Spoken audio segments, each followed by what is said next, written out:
Supercrack Estrella presenta. María de Jesús de Ágreda, la monja viajera que se podía teletransportar, era la Virgen de Cristal. Es muy extraño que nadie nunca se diera cuenta de esto. María de Jesús de Ágreda, la monja viajera del tiempo, es la Virgen que aparece dentro del cristal. En el año 1630 ocurren cosas extrañas en España. Por un lado, tenemos a María de Jesús de Ágreda, la monja viajera, que se podía teletransportar desde su convento en España, y llegar como por arte de magia a Nuevo México, América. Por otro lado, tenemos en ese mismo año, el 1630, que se encuentran en un campo de Galicia, a una Virgen de cristal, mejor dicho un cristal donde dentro hay una mini virgen diminuta de azul. Las dos cosas ocurren al mismo tiempo. En el 1630, la Virgen de Cristal viste con los mismos atuendos que María de Jesús de Ágreda, la monja viajera que se podía teletransportar desde España a América, por lo que la deducción es que la Virgen de Cristal es María de Jesús de Ágreda. Hay que señalar que expertos sobre esta Virgen de Cristal decían que era imposible fabricar algo así en el año 1630, apenas en nuestros tiempos se puede, por lo que se llegó a la conclusión de que no era humano sino de origen divino. Esta Virgen de Cristal fue robada en el año 2015, y hay una poderosa razón para ello. Era una prueba de ovnis y de tecnología no humana. Pero ¿por qué María de Jesús de Ágreda aparece dentro de este cristal? Quizás alguien quiso lanzar el mensaje de que María de Jesús de Ágreda pilotaba un ovni, o de que entraba en una cápsula de cristal en su convento, que la teletransportaba desde España a América, Nuevo México. Recordemos que en Nuevo México está la famosa base extraterrestre de Dulce, la base de Dulce. La base de Dulce es una supuesta base subterránea secreta ubicada bajo el monte Archuleta, en Dulce, Nuevo México. Localizada cerca de la frontera de Colorado y situada en la reservación india Apache Jicarilla. Entonces lo que vemos en esa Virgen de Cristal es un ovni donde dentro está María de Jesús de Ágreda, la monja viajera que se podía teletransportar. Conoce la historia de María de Jesús de Ágreda, una monja que se teletransportaba para evangelizar en la vida real. Se piensa que la teletransportación sí existe, pero la persona no desaparece completamente del lugar de origen, sino que está en dos lugares al mismo tiempo. Esta habilidad sobrenatural es conocida como bilocación. Hay dos maneras para realizar este tipo de traslado. La primera se llama bilocación del espíritu o viaje astral. El espíritu puede viajar a cualquier lugar, pero solo puede actuar como observador. La segunda manera, la persona con poder sobrenatural es capaz de interactuar en forma normal en cada uno de los dos entornos, con posibilidades de experimentar sensaciones y manipular objetos físicos. Y aunque pareciera que el afortunado de tener este poder es practicante de la brujería, uno de los casos más conocidos de bilocación es el de la monja María de Jesús de Ágreda, quien desde el monasterio en España se teletransportaba hasta Nuevo México para evangelizar a los indígenas. En 1622, una expedición de franciscanos arribó al territorio de Nuevo México para llevar el evangelio a los nativos, y aunque esperaban encontrar hostilidad, los franciscanos fueron bien recibidos, ya que los nativos habían sido evangelizados por una misteriosa dama azul, quien les había regalado un cáliz de su congregación. Cuando los misioneros católicos le enseñaron retratos de varias de las monjas de renombre en España, de acuerdo a la descripción que les habían dado, todos los indígenas coincidieron en que era María de Jesús. Después se comprobó con las hermanas de la congregación que el cáliz efectivamente pertenecía al convento y que María entraba en sueños profundos. Cuando ella regresaba a su estado normal, siempre comentaba de sus viajes donde catequizaba a los habitantes del Nuevo Mundo.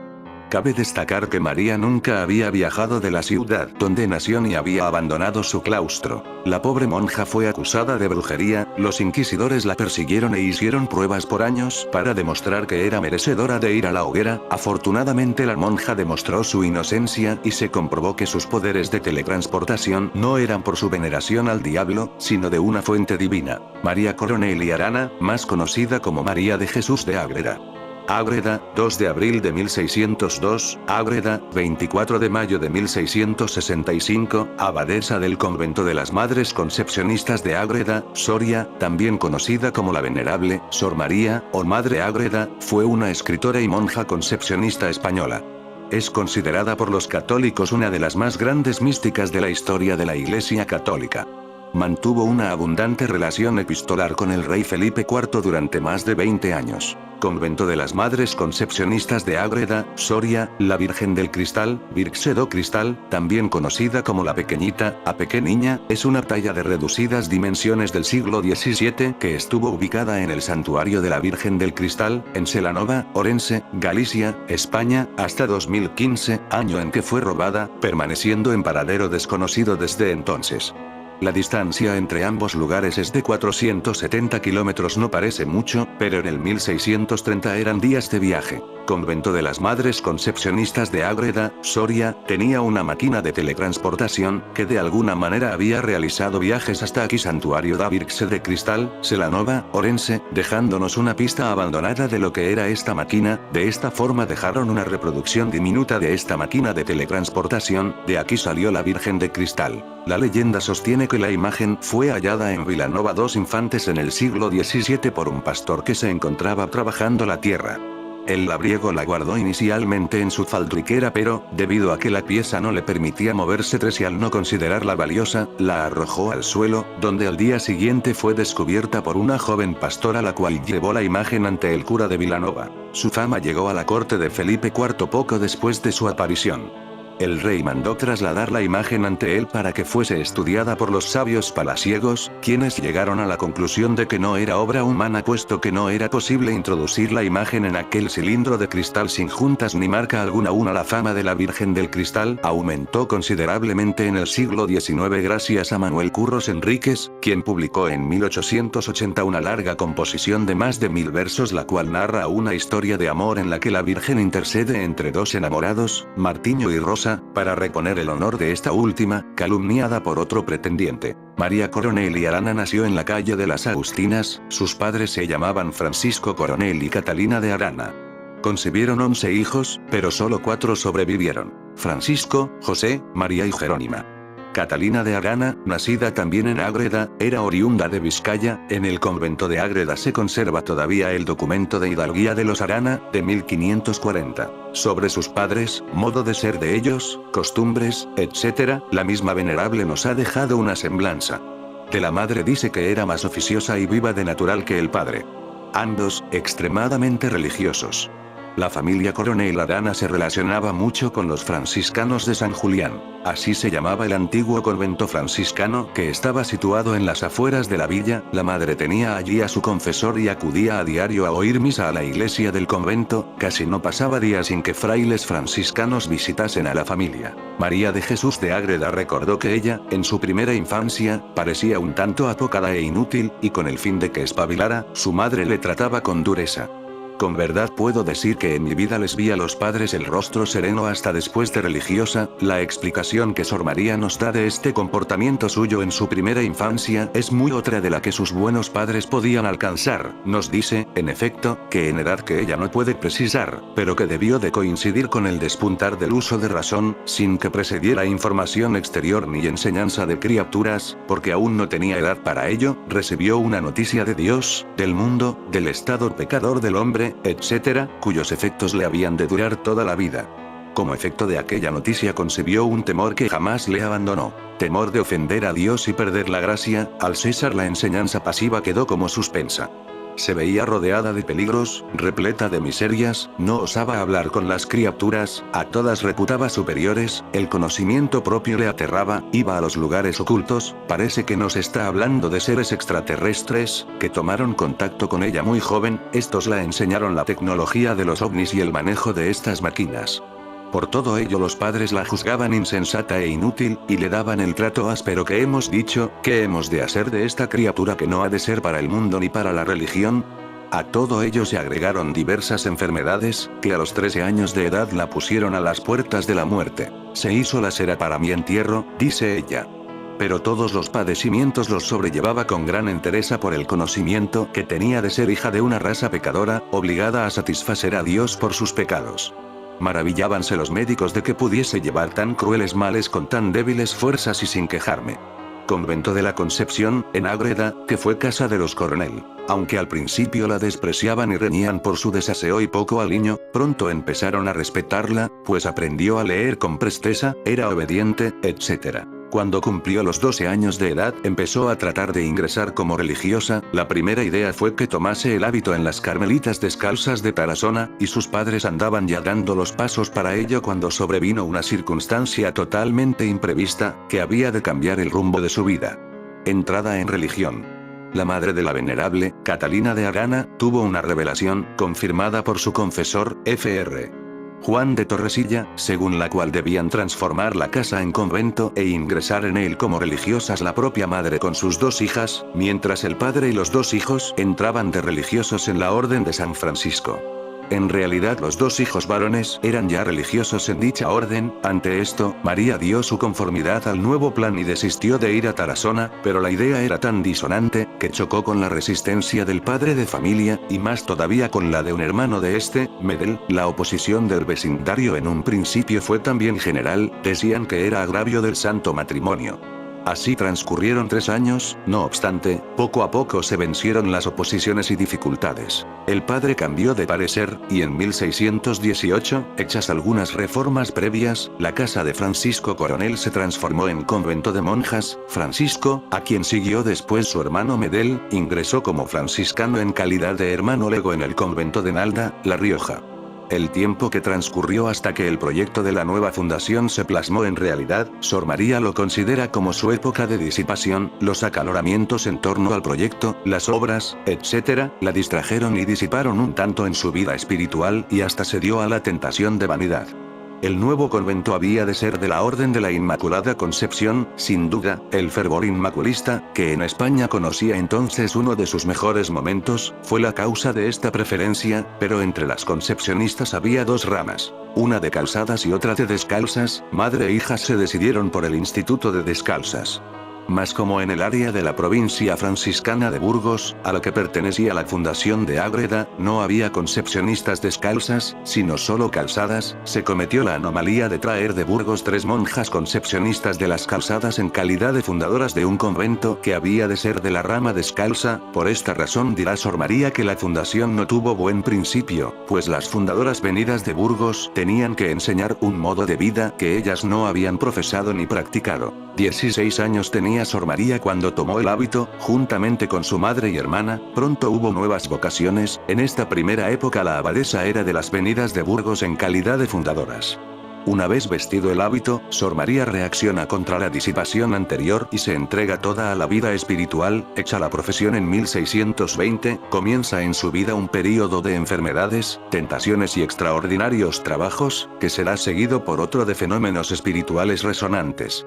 Tuvo fama de santa por sus penitencias y mortificaciones corporales, llegando a ser procesada y absuelta por la Inquisición. Mantuvo una larga y nutrida correspondencia, 1643-1665, con Felipe IV, de quien fue consejera en asuntos de Estado. En 1627, con tan solo 25 años, sería nombrada abadesa del convento franciscano de Ágreda, fundado por sus padres.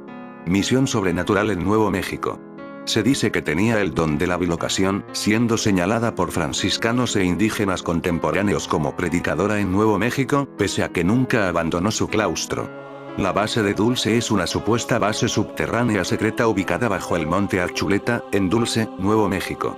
Localizada cerca de la frontera de Colorado y situada en la reservación india Apache Jicarrilla, la base Dulce, la cual según rumores y testimonios, estaría compartida tanto por la CIA y seres extraterrestres y en la cual se llevarían a cabo entre otras cosas, manipulación atómica, clonación, estudios del aura humana, avanzadas aplicaciones de control mental, cruce entre humanos, animales y extraterrestres, implantación de chips, secuestros alienígenas, abducciones, viajes astrales, manipulación de la materia, entre muchos otros avances científicos. El tema de Dulce nos lleva a teorías de la conspiración de lo más radicales. Veremos combinadas las abducciones y las mutilaciones ganado, las alianzas con seres extraterrestres y el presupuesto negro, así como un sitio que es el hermano poco conocido del Área 51, es decir, la supuesta base de Dulce, en Nuevo México, donde ocurrirían cosas terribles, pero sobre todo nos interesa lo que sucedió con quienes hicieron estas denuncias, hombres convertidos en mártires por estas ideas extremas e improbables, un misterio que marcó sus vidas.